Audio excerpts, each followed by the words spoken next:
Olá, tudo bem? Eu sou o professor Rodrigues Martins e aqui vamos começar mais uma aula da nossa escola, de formação de líderes. E esse vídeo vai ser publicado no nosso Centro de Estudos Confucionistas Brasil-China, na nossa Escola Confucionista de Direito, e nas nossas demais páginas do Direito em Análise.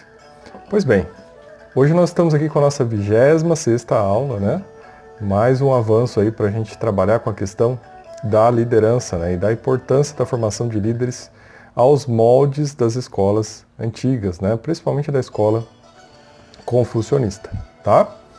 E hoje trouxe a aula, é muito importante essa aula, essa aula que vai falar sobre questões, vamos dizer assim, psicanalíticas da formação dos líderes, e para a gente entender um pouco da origem do conceito de ordem, Então, aonde surge o conceito de ordem na vida do indivíduo? Então vocês vão ver lá a nossa aula 26, tá? Depois vocês podem ler também, Então a gente está gravando aqui, mas também tem a parte da aula que é escrita. E a nossa aula 26, então, o tema é: o desejo de ordem começa no útero, E o que a gente pode auferir dessa informação? A gente vai buscar em Freud essa ideia e nós vamos entender que toda a visão de paraíso humana, ela tem por base toda a vida intrauterina do indivíduo, Imaginem vocês, qualquer vida se iniciando, e durante esses 9 meses vai haver toda a formação neuronial, toda a percepção, todas as sensações de mundo, de vida, passarão por esse período.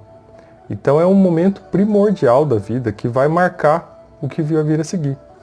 E nesse momento primordial, esse indivíduo em formação, ele vai estar num local totalmente protegido, onde ele é único, pleno, recebe alimento, recebe calor, recebe proteção, e ali ele forma a sua primeira noção de existência. Então é um ambiente totalmente organizado, totalmente protegido. E a gente vai chamar esse ambiente, então, esse momento, Freud vai chamar esse momento de narcisismo primário.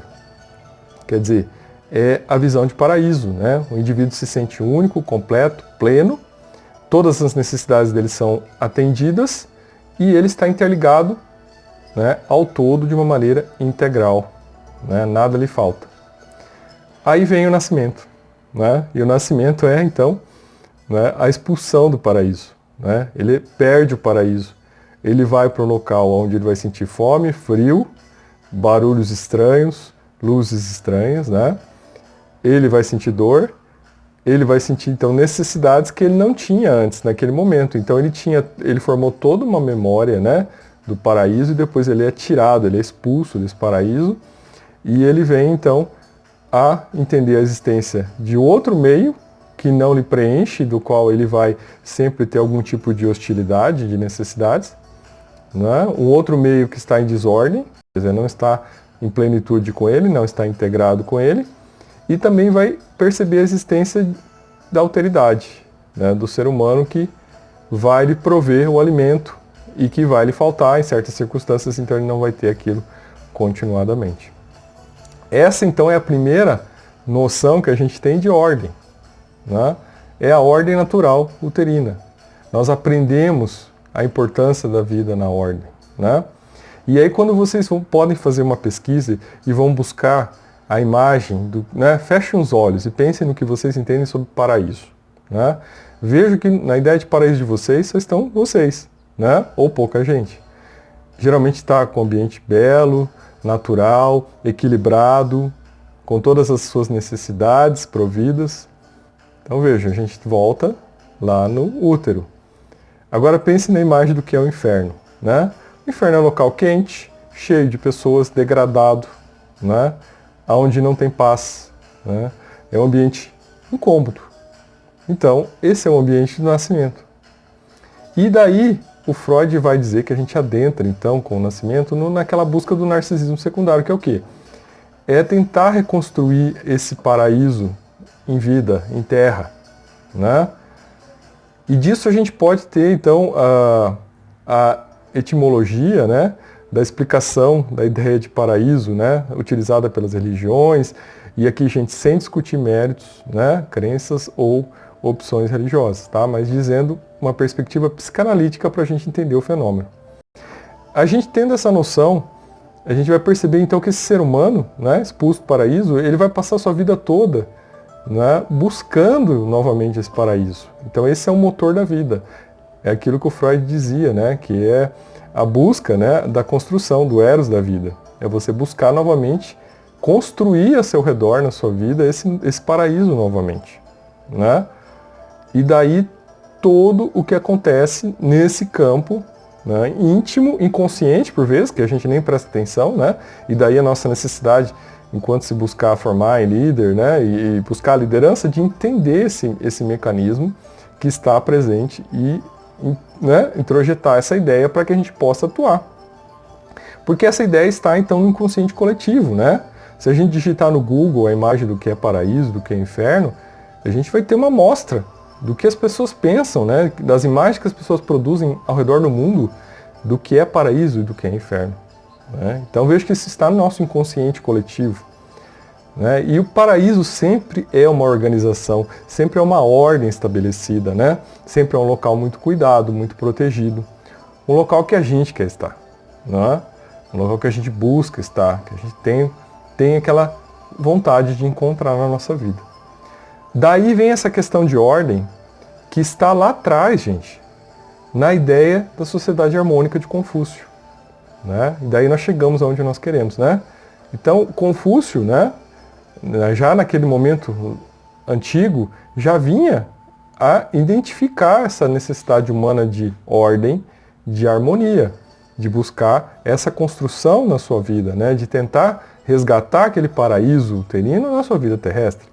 Então, Confúcio lá atrás já identificou essa necessidade de se formar uma sociedade harmônica, né, construída voltando-se a essa necessidade. Então, Confúcio já tinha uma noção disso, e daí então os seus ensinamentos, né, de estabelecimento de ordem, de como se estabelecer essa ordem para se chegar numa sociedade harmônica, né? A China, como nós podemos ver na aula anterior, na aula 25, ela utiliza esse foco para, né, justificar as suas atividades, justificar toda a disrupção, toda a reconstrução de mundo que eles estão fazendo, né? De nosso lado ocidental aqui, o importante é entender que o processo está em curso, a gente não negar esse processo, né? O que a China está provocando é um processo disruptivo, é uma influência a partir dos pensamentos confucionistas, então tem uma base sólida, né, antiga e sólida, e que eles estão chegando a resultados. Os resultados que virão, né, e os resultados presentes, eles são antagônicos, né? Há melhorias e há perdas.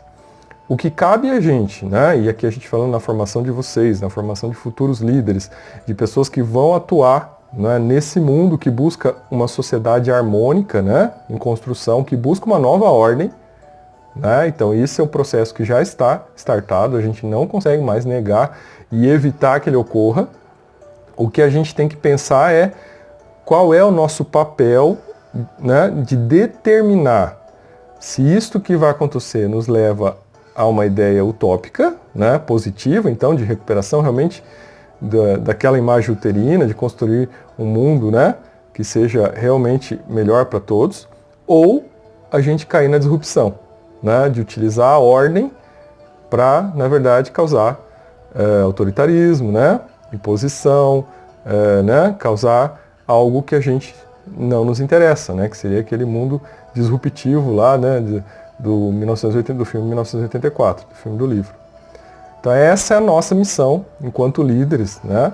E daí eu chamo vocês a participarem, né, desse projeto nosso, desses nossos estudos, nesse nosso centro de estudos confucionistas, né, Brasil-China, da nossa escola confucionista de direito. É muito importante que vocês venham somar forças com a gente, porque essas ideias, elas estão, né, elas caminham, né? A China decidiu ser o centro do mundo. Então a influência do pensamento confucionista, né, ela vem e ela já existe entre nós, a gente vai falar muito disso, e ela tem que ser entendida como tal, não é? Para que a gente possa dirigir esse processo ao melhor, né? Dirigir as ocorrências do que está vindo ao melhor, né? Que a gente possa então fazer um contrabalanceamento, né, naquilo que está errado, e que a gente possa então, enquanto lideranças proativas que tenham consciência do que está em curso, né, reorientar, recalibrar as coisas para que elas realmente venham num sentido melhor para todos. Tá? Então, eu sou Rodrigo Martins, né? Namastê para vocês, muito obrigado pela atenção e peço que vocês reflitam sobre essa aula, ela é bem importante, é uma aula balizar, né? Balizar, e ela tem a função então de nos já trazer a consciência do que está em curso, né? De um processo que está avançando, que não tem mais como parar, e daí a nossa importância de nós entendermos o que acontece, nos posicionarmos e passarmos a ser proativos, né? Líderes proativos dentro desse grande mecanismo que está aí em curso. Bom, então, por hoje era isso, até a nossa próxima aula.